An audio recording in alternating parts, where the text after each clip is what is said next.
Salam Bapak Ibu Saudara yang dikasihi Tuhan. Kita bersyukur kita sudah masuki pelajaran 6 pada hari ini untuk pelajaran sekolah minggu kelas pemuda sampai dewasa dengan judul Setia dalam Pemberitaan Injil. Diambil dari 2 Timotius 4 ayat 1 sampai 8. Seperti apa kesetiaan dalam memberitakan Injil itu? Kita berdoa terlebih dahulu. Bapa di surga, tolonglah dengan kuasa Roh Kudus-Mu saat kami akan belajar firman-Mu bersama-sama hari ini, sehingga firman-Mu ini akan memberkati kami, terus bertumbuh pengenalan kami akan Engkau. Di dalam Putra-Mu Yesus Kristus kami naikkan doa ini. Amin. Ya, mari kita lihat seperti apa kitab 2 Timotius ini. Ya, jika kita perhatikan, kitab 2 Timotius di sini ditulis saat Paulus berada di kota Roma, kurang lebih tahun 67 Masehi. Dan kitab 2 Timotius ditujukan kepada anak rohaninya, yaitu Timotius, saat Timotius melayani di gereja Efesus, ya, yaitu di kota Efesus, kota yang paling besar di Asia Kecil saat itu. Yang melatar belakangi penulisan di sini adalah yang pertama, jika kita perhatikan, pelayanannya akan berakhir, yaitu pelayanan Paulus akan berakhir. Paulus akan dieksekusi mati oleh Kaisar Nero. Yang kedua, di gereja Efesus saat itu betul-betul ajaran sesat itu bertumbuh pesat sekali. Kita perhatikan, ya, kota terbesar di Asia Kecil yaitu kota Efesus. Bagaimana? Begitu besarnya dan begitu banyak tantangan di tengah-tengah gereja saat itu. Terlebih Timotius usianya masih kurang lebih 16 sampai 18 tahun. Begitu muda, tapi harus menghadapi tantangan yang luar biasa. Hidup di kota besar, yaitu ajaran-ajaran sesat, baik dari Gnostik maupun tradisi-tradisi Yahudi yang senantiasa menggerogoti iman gereja di kota Efesus. Kita lihat 2 Timotius tadi ayat 1 sampai 8 tadi. Yang pertama, yaitu pentingnya memberitakan Injil. Ya. Jika kita lihat ayat 2, beritakanlah firman, siap sedialah baik atau tidak baik waktunya. Dikatakan, nyatakanlah apa yang salah, tegurlah dan nasihatilah dengan segala kesabaran dan pengajaran. Dikatakan di sini urgent sekali, dikatakan siap sedialah baik atau tidak baik waktunya. Di situ dikatakan eukarios dan akarios. Dari sini merupakan dari kata kairos, kesempatan, bukan kronos, urutan. Tapi setiap kesempatan begitu pentingnya Injil itu diberitakan, saudara. Karena apa? Jika kita perhatikan, pemberitaan Injil itu begitu penting. Ada 2 alasan khusus di teks di sini, yaitu di ayat pertama. Kita perhatikan 2 Timotius 4 ayat pertama. Karena di hadapan Allah dan Kristus Yesus yang akan menghakimi orang yang hidup dan yang mati, aku berpesan dengan sungguh-sungguh kepadamu demi penyataannya dan demi kerajaannya.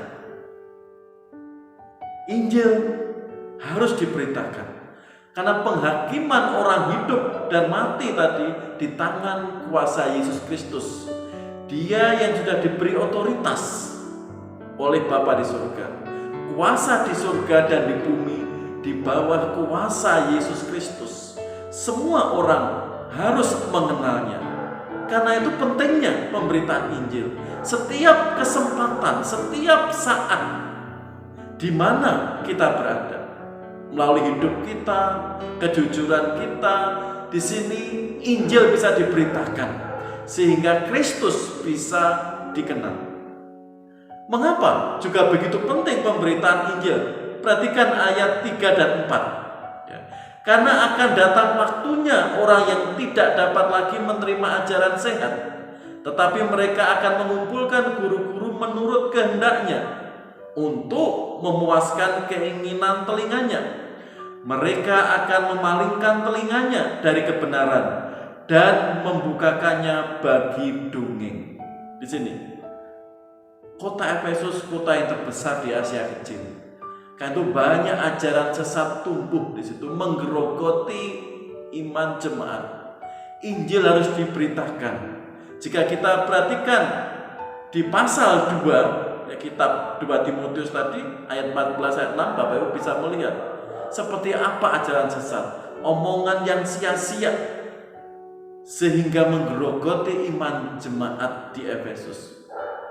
Karena itu Injil perlu diberitakan sehingga kebenaran itu terungkap dan banyak orang semakin teguh imannya oleh kuasa Roh Kudus. Karena pemberitaan Injil, jemaat-jemaat yang sudah percaya Yesus di kota Efesus. Pelajaran yang kedua, jika kita perhatikan di situ berhubungan dengan nasihat khusus kepada Timotius, yaitu nasihat Paulus. Apa nasihatnya? Dikatakan di situ, kuasailah dirimu. Perhatikan, khususnya ayat 5. Tetapi kuasailah dirimu dalam segala hal. Ya. Sabarlah menderita, lakukanlah pekerjaan pemberitaan Injil, dan tunaikanlah tugas pelayanan.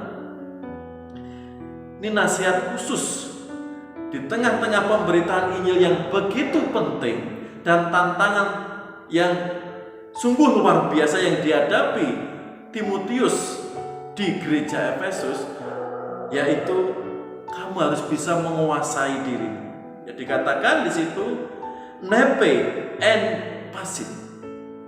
Kuasailah dirimu dalam segala hal. Kuasailah dirimu dalam setiap keadaan, setiap kondisi. Ini penting.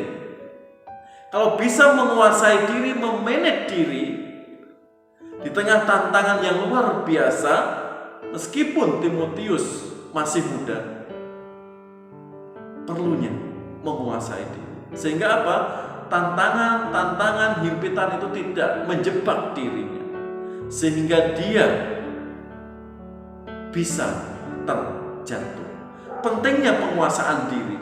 Kalau kita bicara penguasaan diri, ada 3 hal yang perlu kita pahami, yaitu pikiran. Kalau kita bisa menguasai pikiran, menaklukkan di bawah kuasa Kristus, seperti 2 Korintus ayat 5b dikatakan, kami menawan segala pikiran dan menaklukkannya kepada Kristus. Artinya menyerahkan pikiran kita di bawah otoritas Kristus. Sebab tantangan begitu menghimpit. Pikiran-pikiran yang pesimis, pikiran-pikiran yang negatif, jika tidak kita taklukkan, kita akan terseret oleh kerasnya dunia ini. Apa yang perlu kita kuasai lagi, yaitu lidah. Di Amsal 21-23 dikatakan, siapa memelihara mulut dan lidahnya memelihara diri daripada kesukaran.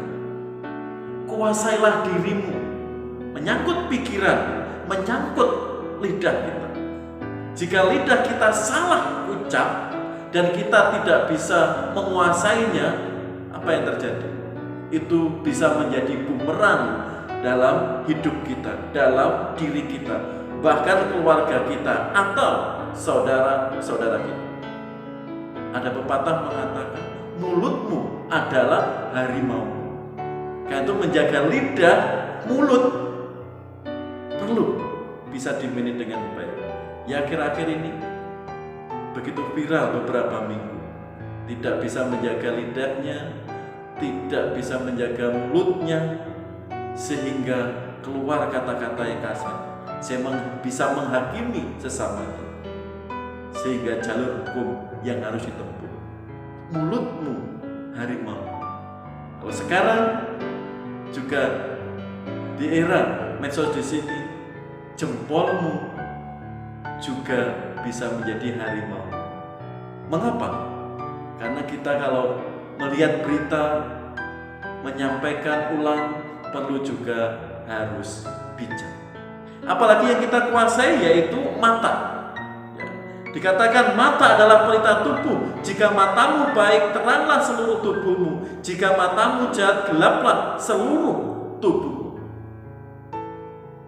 Jadi nasihat Paulus secara khusus kepada Timotius tadi, kuasailah pikiranmu, lidahmu atau mulutmu, dan matamu. Jika mata kita melihat sesuatu, kita tidak bisa menguasainya, menahaninya, di situ awal orang akan bertindak. Karena yang dilihat itu bisa menyesatkan, bahkan menjatuhkan. Ingat, Adam dan Hawa jatuh melihat sesuatu yang indah dan tidak taat dengan perintah Tuhan.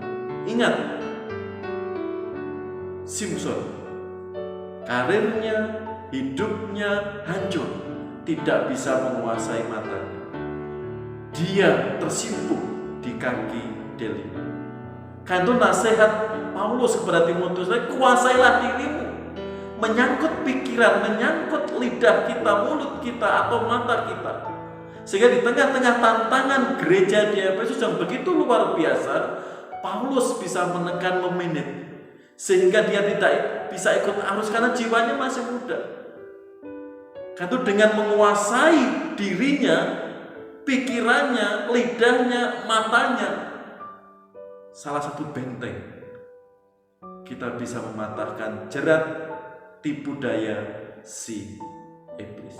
Yang terakhir yaitu berkat kesetiaan. Baik setia memberitakan Injil, setia melayani. Di teks disebut nyata berkatnya, yaitu 2 Timotius 4 ayat 7 dan 8 di sini. Aku telah mengakhiri pertandingan yang baik.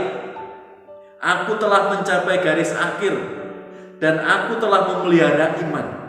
Sekarang telah tersedia bagiku mahkota kebenaran yang akan dikaruniakan kepadaku oleh Tuhan, Hakim yang adil pada harinya, tetapi bukan hanya kepadaku, melainkan juga kepada semua orang yang merindukan kedatangannya. Kan itu saudara, berkat kesetiaan Tuhan sudah janjikan, yaitu mahkota kehidupan. Dikatakan di Gaius Suni Stefanus ada reward, ada penghargaan yang luar biasa jika kita setia mengiring Tuhan, setia memberitakan Injil. Karena upahnya sungguh luar biasa, kehidupan kekal, sertai mahkota kehidupan, penghargaan yang luar biasa dari Allah, hadiah yang luar biasa dari Bapa kita. Karena itu saudara dikasih Tuhan, mari kita setia dalam pemberitaan Injil, setia dalam melayani Tuhan. Di tengah-tengah kondisi seperti ini, mari kita tidak kendor. Melalui doa kita mendoakan, mungkin ada teman kita, keluarga kita yang belum mengenal Yesus. Melalui doa terlebih dulu kita ada hati untuk mendoakan mereka, sehingga orang-orang tersebut mengenal Yesus melalui kuasa doa kita.